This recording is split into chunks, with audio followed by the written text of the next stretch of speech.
नमस्कार, साधना न्यूज़ देख रहे हैं आप और मैं हूं आपके साथ आकांक्षा तिवारी। भारत में चिकित्सा की अलग अलग पद्धतियां हैं, लेकिन इनमें सबसे प्राचीन पद्धति की अगर हम बात करें तो वो है आयुर्वेद। आज इस खास विषय पे हम चर्चा करेंगे आयुर्वेद चिकित्सा को लेकर के, और इस पूरी चर्चा में भाग लेने के लिए हमारे साथ आज मौजूद हैं आयुर्वेदाचार्य डॉक्टर अरुणिमा वर्मा जी। अरुणिमा जी, आपका बहुत बहुत स्वागत है इस खास कार्यक्रम में। नमस्ते। अरुणिमा जी, सबसे पहले चर्चा यही आपसे मैं शुरू करना चाहूँगी। आयुर्वेद को अलग अलग भाषाओं में समझते हैं, अलग अलग परिभाषा है, लेकिन इस चिकित्सा पद्धति की अगर हम बात करें तो कैसे समझें? आयुर्वेद जैसा कि नाम से स्पष्ट है, यह आयु का वेद है और इसके मूलभूत सिद्धांत जो है वो अत्यंत ही प्राचीन है और यह बहुत ही परंपरागत चिकित्सा पद्धति है। इसमें न केवल व्यक्ति के स्वस्थ व्यक्ति के स्वास्थ्य पर बल दिया जाता है, अपितु इसमें क्या है, व्यक्ति के physical, mental and spiritual health पे ही ध्यान दिया जाता है। बिल्कुल, तो तमाम चीज़ों को इसमें ध्यान रखा जाता है। आपके सेंटर्स की अगर हम बात करें तो सेंटर का नाम और इसके अलावा किस प्रकार से आप सुविधाएं सेंटर के माध्यम से देते हैं आम लोगों को? जैसा कि हमारे सेंटर का नाम आपने देखा है कि हमारे सेंटर का नाम है प्रकृति हेल्थ एंड वेलनेस सेंटर। आज के समय में हम देख रहे हैं कि लोग जो है प्रकृति से दूर होते जा रहे हैं, क्योंकि पुराने समय में हम देखें तो लोग बहुत कम बीमार पड़ते थे, लेकिन आज लाइफ स्टाइल चेंजेस और खान पान के कारण लोगों में बहुत सारी व्याधियाँ हो रही हैं। तो इसलिए लोगों को प्रकृति की ओर लाने के लिए, उनको अवेयर करने के लिए ये हमारा एक प्रयास है और इसीलिए हमने हमारे सेंटर का नाम भी प्रकृति हेल्थ एंड वेलनेस सेंटर रखा है। सुविधाओं की अगर हम बात करें तो आयुर्वेद की किस प्रकार की सुविधा आप देते हैं इस सेंटर्स के माध्यम से? हमारा सेंटर जो है वो एक ट्रीटमेंट सेंटर ही नहीं है, बल्कि एक वेलनेस सेंटर है। इसमें क्या है, हम आयुर्वेद के सभी प्रकार की सुविधाएं हम देते हैं। जैसे कि आयुर्वेद में मेनली 2 प्रकार की चिकित्साएं होती हैं। पहला है इसमें शमन चिकित्सा और दूसरी होती है इसमें शोधन चिकित्सा।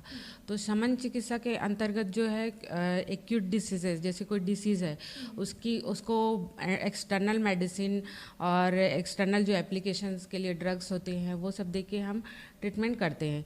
लेकिन शोधन चिकित्सा में क्या है कि हम कोई भी बीमारी की जड़ तक पहुंचकर उसको हम प्रॉपर उसकी क्योर करते हैं। इसके अंतर्गत हम मतलब कोई भी पेशेंट है उसके बॉडी के पूरा डिटॉक्सिफिकेशन करके उसके पश्चात उसमें हम मेडिसिन्स का एप्लीकेशन करते हैं, जिससे वो मेडिसिन्स क्या है अपना पूरी तरह से उसको इफ़ेक्ट दिखाती है और व्याधि जो है वो पूरी जड़ से ख़त्म होती है।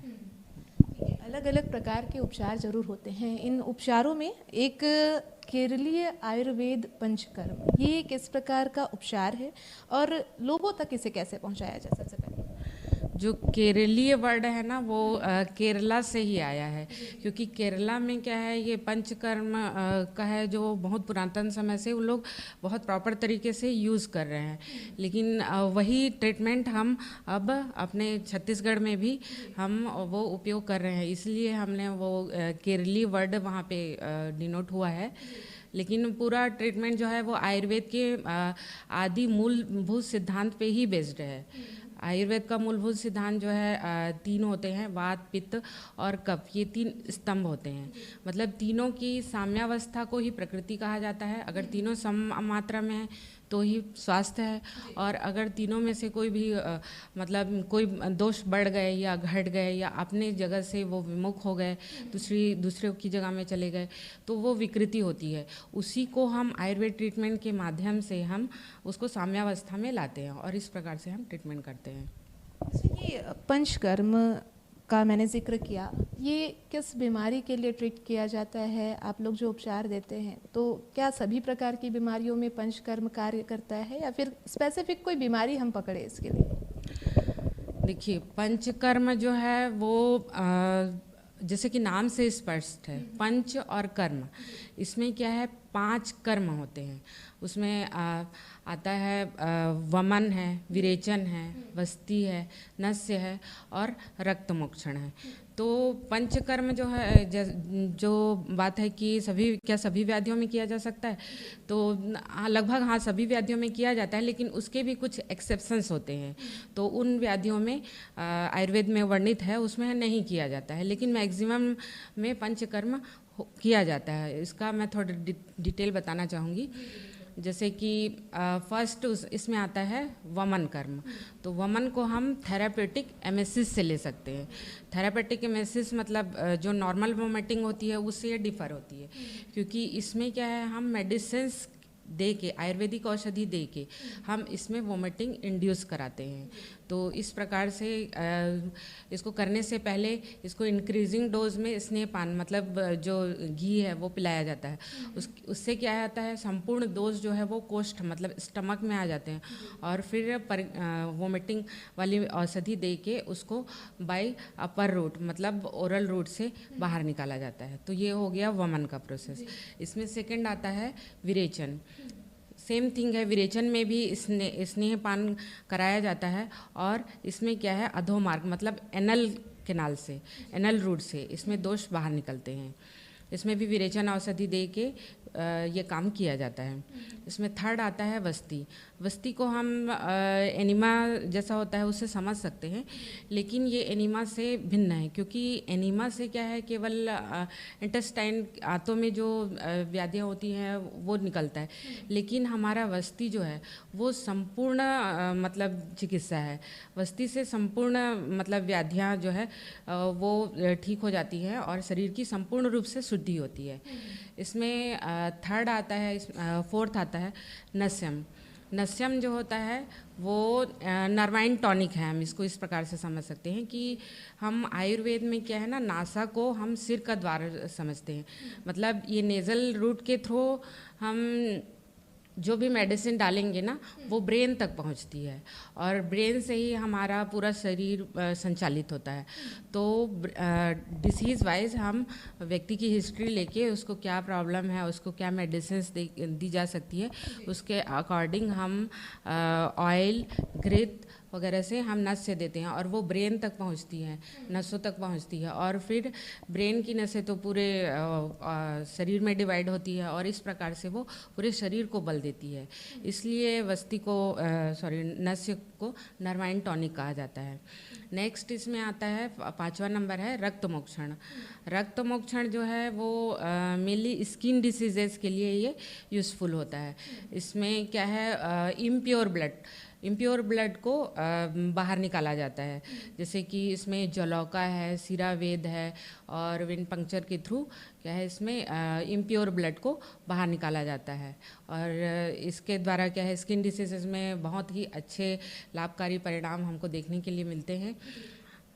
तो ये पंचकर्म का पूरा डिटेल है इसमें।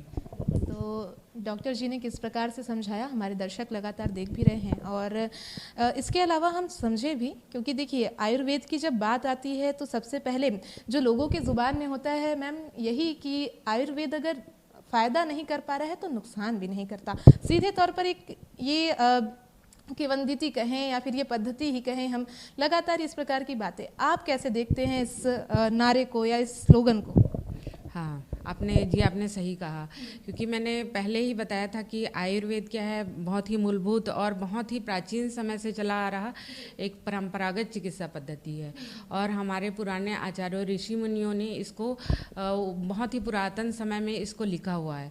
तो उन्होंने उस समय जो रिसर्चेस किए हैं उसके अकॉर्डिंग उन्होंने ग्रंथों में लिखा, और जो आज हम स्टूडेंट्स पढ़ते हैं, तो इसीलिए इसमें जो भी मेडिसिन होती है यूज़, वो सब हर्बल होती हैं, काष्ठ औषधियाँ होती हैं, रस औषधियाँ होती हैं, तो उसका बॉडी में साइड इफ़ेक्ट ना के बराबर होता है। हाँ, इसके अलावा केरलीय पद्धति का आपने जिक्र किया, केरल राज्य से वो पद्धति है, छत्तीसगढ़ में है, हम छत्तीसगढ़ के भी अलग अलग पद्धतियाँ होती हैं आयुर्वेद को लेकर के। आपके संस्थान में ऐसी कोई पद्धति जो छत्तीसगढ़ से रिलेट करती हो? हाँ, जैसे कि हमारे संस्थान में विभिन्न प्रकार की व्याधियों के लिए हर टाइप का ट्रीटमेंट उपलब्ध है। जैसे कि डायबिटीज़ को ले लें। इंडिया अब डायबिटीज़ का कैपिटल बनता जा रहा है और उसके लिए क्या है, हमारी लोगों की जो है लाइफ स्टाइल है, खान पान है, आहार व्यवहार है, ये सब रीजंस होते हैं। और उसको अगर हम कंट्रोल करके हम अगर आयुर्वेदिक दिनचर्या का पालन करें, Ayurvedic life style, Ayurvedic medicine को अपनाएं, तो हम उसको इनिशियल स्टेज में या फिर उसको होने से पहले ही हम उसको कंट्रोल कर सकते हैं। इसी में आता है जैसे कि ओबेसिटी, आप लोग आजकल देख रहे होंगे ओबेसिटी की मतलब प्रॉब्लम बढ़ती जा रही है। खासकर कोविड के बाद बच्चों का होम मतलब गूगल मीट और ये सब से क्या है, घर में बच्चों की फिजिकल एक्टिविटीज़ बहुत ही कम हो गई है, जिसके कारण से ओबेसिटी की समस्या भी बढ़ती जा रही है। तो इसके लिए हमारे आयुर्वेद में हम प्रॉपर काउंसलिंग करके हम पूरा बॉडी डिटॉक्स करवाते हैं। उसके पश्चात एक उन्मर्दन मतलब सूखे चूर्ण से मर्दन की क्रिया होती है। इसमें एक लेखन वस्ती होती है, मतलब जो एनिमा होता है वो स्क्रैपिंग टाइप का होता है, मतलब बॉडी में जितने भी फैट हैं उसको स्क्रैप करके उसको बाहर निकाला जाता है। तो ये ओबेसिटी में हमारे यहाँ ये ट्रीटमेंट होता है। और जहाँ तक हम युवाओं में देखें तो युवाओं में क्या है, मॉडर्न लाइफ स्टाइल और उनके वर्कलोड के कारण क्या है कि उनका युवाओं में टॉलरेंस लेवल कम होता जा रहा है, उनकी सहनशीलता कम होती जा रही है, जिसके कारण से उनमें अनिद्रा है, मूड स्विंग्स है, मेंटल डिसऑर्डर्स है, हेडेक है, ये सब प्रॉब्लम्स, आई डिसीजेस है। मतलब कंप्यूटर के सामने लगातार काम करने के कारण, स्क्रीन टाइम बढ़ने के कारण आई डिसीज जो है वो बढ़ती जा रही है। तो इसके लिए आयुर्वेद में क्या है, नेत्र वस्ती, नेत्र तर्पण और सिरोवस्ती, जिसमें सिर में क्या है घेरा बना के उसमें क्या है ऑयल डिप करते हैं, और सिरोधारा इसमें एक कामिंग प्रोसेस का काम करता है। और जहाँ तक हम महिलाओं में देखें तो महिलाओं में आजकल मासिक संबंधी दिक्कतें और मिडिल एज ग्रुप में जो है पीसीओडी की प्रॉब्लम है, सिस्ट की प्रॉब्लम है और मेंटल डिसऑर्डर्स है, तो ये सब महिलाओं में भी बढ़ती जा रही है।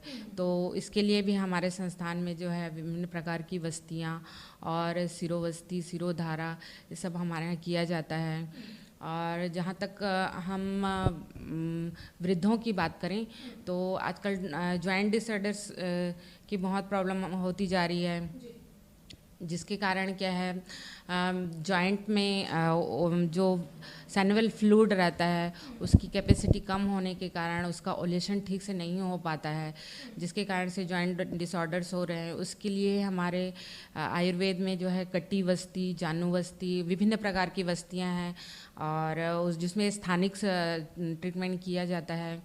और इस प्रकार की सभी सुविधाएं क्या है आयुर्वेद में उपलब्ध होती हैं। आयुर्वेद चिकित्सा पद्धति की हम बात कर रहे हैं मैम, और इसके साथ ही तमाम जो चिकित्सा पद्धति है हम उसे देखें तो अमूमन डॉक्टर होते हैं तो वो सभी बीमारियों के लिए या फिर किसी भी बीमारी के लिए सीधे तौर पर चिकित्सकीय सलाह और खान पान को जोर देते हैं कि खान पान आप बेहतर रखें। आयुर्वेद क्या कहता है खान पान को लेकर के भी और चिकित्सकीय सुविधा को लेकर के? जैसे कि आधुनिक जीवन शैली में हम देख रहे हैं कि लाइफस्टाइल रिलेटेड डिसऑर्डर्स बहुत होते जा रहे हैं। वो सब गलत खान पान की वजह से, जैसे कि युवावस्था में देखें तो हमारे आयुर्वेद में युवावस्था में हम पित्त का आधिक्य मानते हैं, वो पित्त का काल होता है, वो मोस्ट एनर्जेटिक काल होता है और उस समय मेटाबॉलिज्म भी बहुत तीव्र होता है। उस समय मतलब बहुत भूख भी लगती है व्यक्ति को, लेकिन आधुनिक समय में देखा जाता है कि उस समय जो भूख लगती है उसको जंक फूड या फिर फैटी फूड, ऑयली फूड, ये सब खा के हम अपनी भूख को संतुष्ट करते हैं। तो ये चीज़ें नहीं होनी चाहिए और आयुर्वेदिक दिनचर्या का पालन करके आयुर्वेदिक लाइफ स्टाइल को अपना के जो है फ्रूट्स है, वेजिटेबल्स है, ये सब सेवन करना चाहिए। और जो है अपनी दिनचर्या में जो है एक्सरसाइज और स्पोर्ट्स ये सबको शामिल करना चाहिए। तो इस प्रकार से क्या है बहुत सारी लाइफस्टाइल डिसऑर्डर्स को ख़त्म किया जा सकता है। तो दिनचर्या में परिवर्तन और खान पान का बेहतर यदि आप ध्यान रखेंगे तो कहीं ना कहीं अनेक बीमारियों से आप मुक्ति पा सकते हैं। इसके अलावा एक अन्य ट्रीटमेंट जो कि इस संस्थान में किया जाता है वो है स्वर्ण प्राशन को लेकर के। समझे भी कैसे हम इसे, किस वर्ग के लिए विशेष तौर पर ये जो उपचार है ये किया जाता है? हाँ, स्वर्ण प्राशन जैसे कि नाम से स्पष्ट है, स्वर्ण और प्राशन मतलब इसमें क्या है कि हमारे प्राचीन ग्रंथों में, जैसे हमारे काश्यप संहिता एक ग्रंथ है, उसमें वर्णित है कि स्वर्ण प्राशन मतलब बच्चे को जन्म के साथ ही स्वर्ण का प्राशन मतलब स्वर्ण चटाते हैं। पुराने समय में ऐसा किया जाता था। उससे क्या है, बच्चा जो है मेधावी और श्रुतधर, मतलब मेधावी मतलब कि बहुत ही इंटेलिजेंट हो जाता था। लेकिन क्या है कि हम अपने बच्चों के लिए क्या नहीं करते हैं, हम सब कुछ करते हैं, लेकिन हम क्या है आयुर्वेद की इस प्राचीन विधा को हमने भुला दिया था।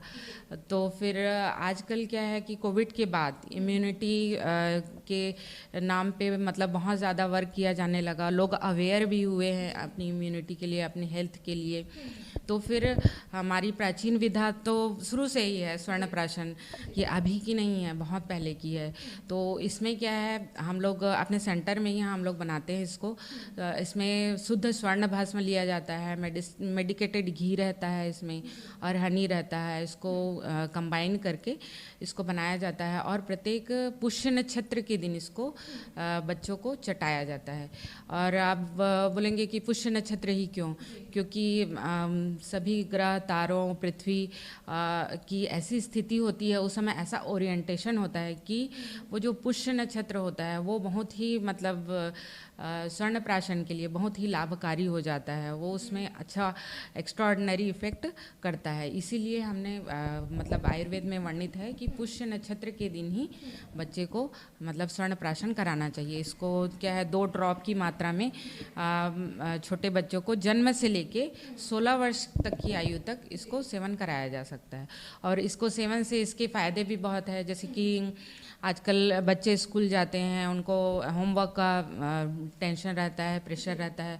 तो स्वर्ण प्राशन से क्या है, बच्चों की मेधा शक्ति में वृद्धि होती है, बौद्धिक क्षमता बढ़ती है, उनकी सुनने की क्षमता बढ़ती है, समझने की क्षमता बढ़ती है और उनका मेंटल जो है ग्रो होता है, इंटेलेक्चुअल पावर जो है वो बढ़ता है, ग्रेस्पिंग पावर मतलब जैसे सीजनल जो है सर्दी बुखार है वो सब उनको कम होती है मतलब अन्य बच्चों की तुलना में।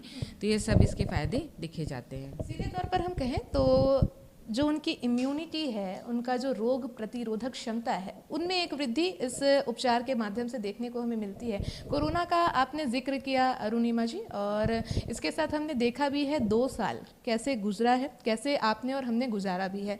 लेकिन क्या आयुर्वेद चिकित्सा की ओर इन 2 सालों में यानी कि कोरोना को लेकर के अवेयरनेस लोगों में आई है? आंकड़े संस्थान में आने को लेकर के बढ़ा हुआ है क्या? देखिए, कोरोना के समय में तो क्या है, पहले तो जब कोरोना का समय आया तो फिर लोगों को समझ ही नहीं आया कि करना क्या है, ऐसा करके लोग बहुत डरे हुए थे। लेकिन जैसे जैसे उनको समझ आने लगा तो लोग भी आयुर्वेद चिकित्सा के प्रति अवेयर होते गए, क्योंकि क्या है आयुर्वेद चिकित्सा जो है वो मतलब कम समय में बहुत ही अधिक प्रभावी है और वो है क्या है जड़ से ख़त्म करती है और इसके कोई साइड इफ़ेक्ट्स नहीं होते। इसलिए लोग आयुर्वेद चिकित्सा के प्रति अवेयर होते गए, बच्चों को स्वर्ण प्राशन कराते गए। और लाइफ स्टाइल आपने देखा ही होगा, हम लोग खुद बहुत फॉलो किए सभी चीज़ों को, मतलब आहार व्यवहार में ही प्रोटीन डाइट लेना है, मल्टीविटामिन्स लेना है, ये सब हम लोग बहुत फॉलो किए। इसके अलावा आंकड़ों की भी अगर हम बात करें, जिक्र करें, कौन सा ऐसा वर्ग ग्रुप था जिसके आंकड़े कोरोना के दौरान आयुर्वेद की ओर खास तौर पर बढ़ा? जहाँ तक हम आंकड़ों की बात करें तो जैसे बड़े हैं जो टीनेज ग्रुप है या युवा वर्ग जो है उनमें रुझान बहुत बड़ा है और वृद्ध जो है वो भी आयुर्वेद के लिए अपने हेल्थ को लेके वो सब जागरूक हुए हैं, अपने जॉइंट डिसऑर्डर्स को लेके और इम्यूनिटी को लेके हम बच्चों में मतलब हमारे बच्चे जो है वो स्वस्थ रहें और उनका इम्यून पावर बढ़े, उनको रिपीटेड कफ कोल्ड ना हो, इसलिए भी आयुर्वेद के प्रति लोगों में जागरूकता आई है। अच्छा, कोरोना चिकित्सा के लिए ज़्यादातर हमने देखा भी कि एलोपैथी की ओर लोग अग्रसर रहे हैं। आयुर्वेद की अगर हम यहाँ पे बात करें तो आयुर्वेद ने किस प्रकार से चिकित्सकीय सुविधा उपलब्ध करा करके उन्हें अवेयर भी किया, इसके अलावा उन्हें इस रोग से लड़ने के लिए क्षमता भी प्रदान की? जैसा कि मैंने अभी बताया कि आयुर्वेद में क्या है, इम्यूनिटी हम किसको बोलते हैं? इम्यूनिटी वही है कि जैसे कोई एक्सटर्नल बॉडी जो है वो बॉडी पे अटैक करती है तो हमारा शरीर जो है उससे लड़ता है, तो उसको हम इम्यूनिटी बोलते हैं। तो आयुर्वेद ने बहुत ही ज़्यादा इम्यूनिटी पे काम किया है इस कोविड के पीरियड में। और प्लस जो माइल्ड कोविड के सिम्टम हैं उसमें भी आयुष क्वाथ है, और जो एक्सरसाइज है और जो डाइट है वो सब फॉलो करके कोविड को बहुत हद तक कंट्रोल किया है। कंट्रोल जरूर किया, लेकिन कोविड के पश्चात जिस प्रकार की समस्या उत्पन्न हुई, कई ऐसे लोग थे जिन्हें याददाश्त में कमजोरी की सामने आई, ऐसी समस्या, हेयर फॉलिंग को लेकर के भी समस्या सामने आई, भूख न लगना, इस प्रकार की अलग अलग समस्या आपके सामने भी आई होगी। इस प्रकार की दिक्कतें, उनका सामना कैसे किया गया? इसके अलावा उपचार के लिए भी क्या बेहतर? देखिए, हेयर फॉल वगैरह है जो और वो तो खैर व्यक्तियों की, लोगों की जो है गलत आदतों और लाइफ स्टाइल में मतलब चेंजेस के कारण ये हेयर फॉल और मेंटल डिसऑर्डर्स है और स्किन की प्रॉब्लम है, एक्ने की प्रॉब्लम है, ये सब जो है वृद्धि हुई है। लेकिन क्या है, कोविड ने हमें सिखाया भी है कि हम अपने स्वास्थ्य के प्रति हम जागरूक हों। जैसे कि स्किन के फील्ड में तो आयुर्वेद में बहुत स्कोप है, क्योंकि हमारे यहाँ जो विरेचन थेरेपी है वो मेनली स्किन पे ही काम करती है। और स्किन की हम बात करें तो स्किन में जैसे विभिन्न प्रकार की व्याधियाँ होती है, कील है, मुहासे हैं, मेलाज्मा है, सोरियासिस है, तो इसमें आयुर्वेद में बहुत ही अच्छा रिजल्ट हमें मिलता है। अलग अलग रिजल्ट और बेहतर रिजल्ट आयुर्वेद के उपचार में ज़रूर देखने को मिलता है। हमने तमाम वर्गों का जिक्र किया अरुणिमा जी, इसके साथ ही महिलाओं का भी जिक्र करें, क्योंकि कई ऐसी समस्या होती हैं जिन्हें महिला खुल के तौर पर बता नहीं पाती, जिक्र नहीं कर पाती, डॉक्टरों से भी छुपाती है। ऐसे में संस्थान की अगर हम बात करें प्रकृति वेलनेस सेंटर की, तो यहाँ किस किस प्रकार के महिलाओं के उपचार जो हैं, जो चिकित्सकीय परामर्श है वो दिया जाता है, और क्या महिलाओं में आयुर्वेद की जागरूकता है उपचार को लेकर के? हाँ, जैसे हम फीमेल्स की बात करें तो फीमेल में क्या है कि मेनली मासिक रक्तस्राव से संबंधित समस्याएं, पीसीओडी है, सिस्ट है, वो सब प्रॉब्लम्स के लिए क्या है महिलाएं भी आयुर्वेद की तरफ अग्रसर हुई हैं, क्योंकि उनको बेहतर रिजल्ट भी मिल रहा है, इसलिए वो अवेयर होती जा रही हैं। अपनी बच्चियों के स्कूल गोइंग गर्ल्स हैं, उनमें जो मिनार्की है, मतलब पीरियड स्टार्ट होना, तो उस समय ही मेंटल हेल्थ और मतलब मेंटली उनको सपोर्ट करने के लिए और प्लस उनके खान पान, आहार विहार को लेकर भी महिलाएं बहुत जागरूक हुई हैं और आयुर्वेद की ओर अग्रसर हुई हैं। अच्छा, हमारे इस कार्यक्रम को अनेक महिलाएं भी सुन रही हैं, देख पा रही हैं। शर्म को लेकर के आप क्या कहना चाहेंगी? अमूमन आपने भी देखा होगा इलाज के दौरान तमाम चीज़ों को महिलाएं खुल करके नहीं रख पाती, ऐसे में क्या सलाह भी आप देना चाहेंगे? ये तो पुराने समय से ही होता आ रहा है कि महिलाएं क्या है अपनी कोई भी प्रॉब्लम को, पूरे परिवार की समस्या को वो समझती है, लेकिन महिलाओं को खुद अगर कुछ प्रॉब्लम होती है तो वो खुल के नहीं बता पाती है। तो हमारे सेंटर में अगर कोई महिला आती है तो हम उनकी पूरी प्रॉपर डिटेल हिस्ट्री लेते हैं, विभिन्न प्रकार से प्रश्न करके, क्योंकि महिलाएं खुल के नहीं बता पाती हैं। तो क्या है, हम क्वेश्चनर उनके सामने रखते हैं, तो विभिन्न क्वेश्चन हम उनको करते हैं, तो उसके थ्रू वो अपनी समस्या हमको बता पाती है और हम प्रॉपर तरीके से उनका समाधान कर पाते हैं। अच्छा, सुझाव क्या देना चाहेंगी? जो हमारी महिला दर्शक हैं, देख भी पा रही हैं आपको, उन्हें क्या सुझाव देंगे? महिलाओं में क्या है कि अपने स्वास्थ्य के लिए भी महिलाओं को हमेशा अपने लिए अवेयर रहना चाहिए, जागरूक रहना चाहिए। जैसे कि पूरे परिवार का स्तंभ जो होता है, जो बैकबोन होता है, वो एक महिला ही होती है, और वो अगर स्वस्थ रहेगी तो पूरे परिवार को स्वस्थ रख सकती है। तो इसलिए महिलाओं को मैं बोलना चाहूँगी कि वो पूरे परिवार के साथ अपने स्वास्थ्य के लिए भी जागरूक रहें। तो अपने परिवार का तो आप ध्यान रखें ही रखें, लेकिन स्वयं का भी रखें तो पूरे परिवार की सेहत जरूर बनी रहेगी। एक बेहतर सुझाव हमारी महिला दर्शकों को भी डॉक्टर अरुणिमा ने दिया है। इसके अलावा आपसे ये भी समझना चाहेंगे, अलग अलग सेंटर्स संचालित होते हैं, वेलनेस सेंटर्स की हम बात करते हैं, लेकिन आपके सेंटर्स और अन्य सेंटरों की हम बात करें तो कंपैरिजन क्या ऐसी अलग खास बातें हैं आपके सेंटर में?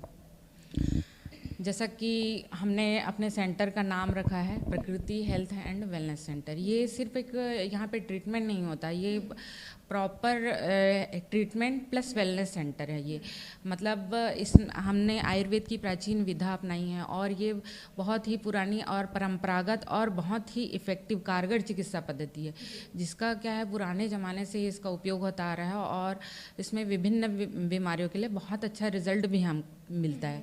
लेकिन इसमें दो बातें हैं, एक तो है आयुर्वेदी पक्ष है जो मैंने अभी आपको बताया, और इसमें दूसरा पक्ष ये है कि मतलब मॉडर्न रिसर्च जो है उसका आउटकम। मैंने मतलब अपने पीजी के मतलब कार्यकाल में और उसके बाद भी लगातार मैं क्या है राष्ट्रीय और अंतर्राष्ट्रीय रूप में मैं जुड़ी हुई हूँ रिसर्च से।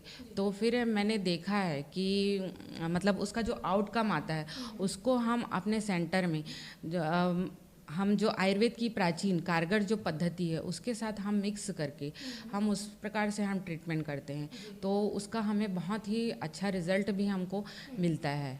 बेहतर रिजल्ट भी मिलता है। और डॉक्टर अरुणिमा जी, आपसे ये चीज़ भी समझना चाहेंगे, लगभग जहाँ तक से मुझे जानकारी है इस फील्ड में यानी कि आयुर्वेद चिकित्सा पद्धति में लगभग 10 वर्षों का आपका अनुभव है। ये अनुभव क्या कहता है इस पद्धति को लेकर के, और जागरूकता के भी संदर्भ में हम आपसे चर्चा करेंगे।